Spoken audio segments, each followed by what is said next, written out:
ओम नमो नारायण। आज कार्तिक मास महात्म का 14वां अध्याय सुनेंगे। कार्तिक मास का आज कहूँ 14वां अध्याय। श्री हरि कृपा करे, श्रद्धा प्रेम बढ़ाए। हे राजन, इस प्रकार उसको धर्मपूर्वक राज्य करते देखकर देवता शुद्ध हो गए।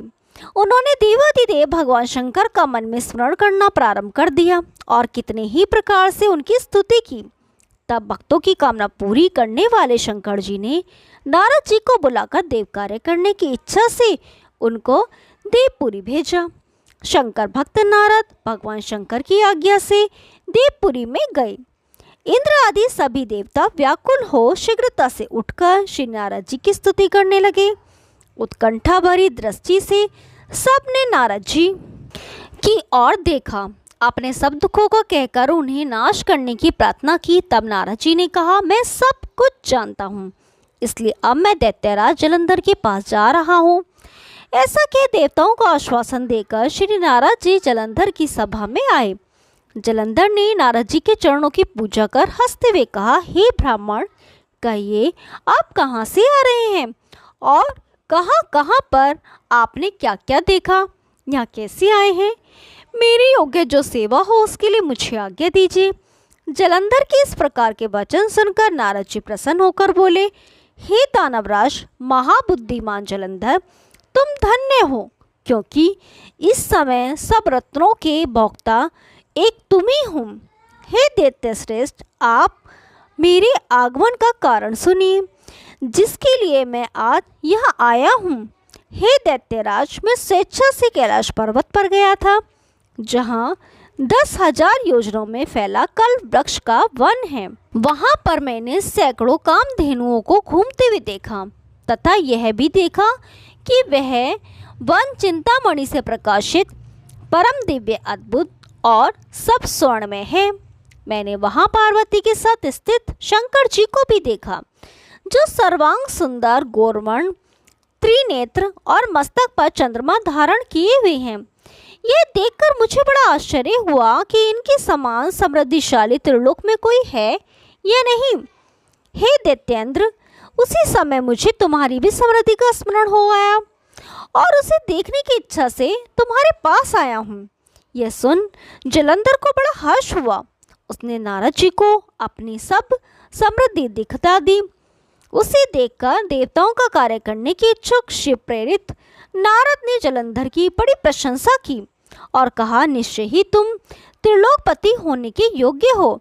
तुम्हारे लिए ऐसा कौन विचित्र बात नहीं है। मैं देखता हूँ कि तुम्हारे पास सब कुछ है, किसी बात की कमी नहीं है। ऐरावत, उच्च श्रवा घोड़ा, कल्प वृक्ष और कुबेर की निधि तुम्हारे पास है। मणियों और रत्नों के ढेर भी तुम्हारे पास लगे हुए हैं। ब्रह्मा जी का हंसयुक्त विमान भी तुम्हारे पास है और भूलोक, पाताल और पृथ्वी पर जितने भी रत्न आदि हैं वे सब तुम्हारे ही तो हैं।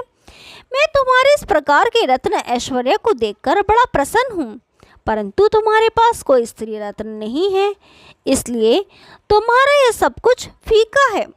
तुम कोई स्त्री रत्न ग्रहण करो। नारद जी के इस प्रकार के वचन सुनकर दैत्य काम से व्याकुल हो गया।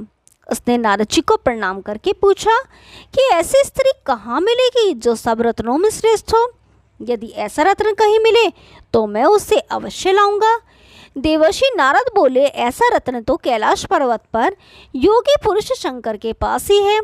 उनकी सर्वांग सुंदर पत्नी देवी पार्वती बहुत ही मनोहर है। उसके समान सुंदरी मैंने आज तक नहीं देखी। शंकर से बढ़कर समृद्धिवान दूसरा कोई नहीं है। उनकी इस रत्न की सी महिमा तीनों लोकों में कहीं पर भी नहीं है।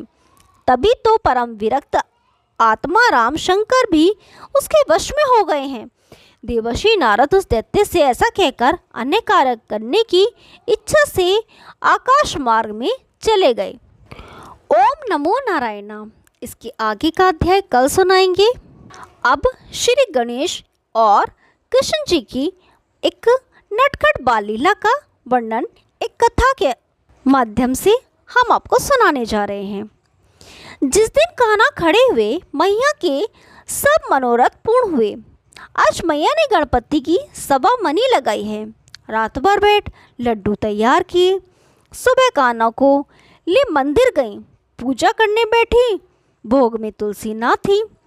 तुलसी लेने जाने लगी और कान्हा को उपदेश देने लगी, कान्हा ये जय जय का भोग बनाया है, पूजा करने पर ही खाना होगा। सुन कान्हा ने सिर को हिलाया। ये के मैया जैसे ही जाने को मुड़ी, इतने में ही गणेश जी ने सूंड उठाई। उन्होंने एक लड्डू उठाया और कान्हा को भोग लगाया।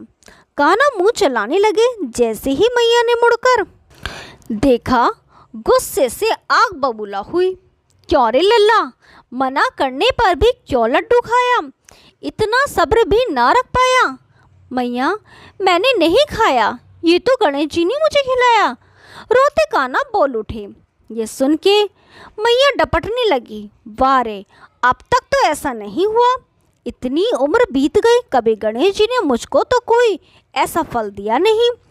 अगर सच में ऐसा हुआ है तो अपने गणेश से कहो एक लड्डू मेरे सामने तुम्हें खिलाए, नहीं तो लाला आज बहुत मारूंगी। झूठ भी अब बोलने लगा है। अभी से कहाँ से ये लक्षण सीख लिया है? मैया की बातें सुन के कान्हा ने जान लिया मैया सच में नाराज हुई। कन्हैया रोते हुए कहने लगे, गणेश जी एक लड्डू और खिला दो, नहीं तो मैया मुझे मारेगी। इतना सुनते ही गणेश जी की सूंड ने एक लड्डू और उठाया और कान्हा को भोग लगाया। इतना देख मैया गश खाकर गिर पड़ी और ये तो कन्हैया पर बाजी उल्टी पड़ गई। जट भगवान ने रूप बदल मैया को उठाया, मुंह पर पानी छिड़का। होश में आके मैया कहने लगी, आज बड़ा अचरज देखा लाला, गणेश जी ने तुमको लड्डू खिलाया है। सुन के कान्हा हंसकर कहने लगी, मैया तू तो बड़ी भोली है, तूने जरूर कोई सपना देखा होगा। इतना कह कान्हा ने मुंह खोल दिया। अब तो वहाँ कुछ ना पाया। बोली यशोदा से जो कान्हा ने कहा उसे ही सच माना। नित्य नई नई लीलाएं करते हैं और मैया का मन मोहते हैं। मैया का प्रेम पाने को तो धरती पर अवतरित होते हैं। ओम नमो नारायण। यदि आपको ये कहानी पसंद आई तो वीडियो को लाइक कीजिए, शेयर कीजिए और चैनल को सब्सक्राइब कीजिए। हम आपके लिए ऐसी रोचक पुरानी कथाएं लाते रहेंगे। तब तक के लिए नमस्कार।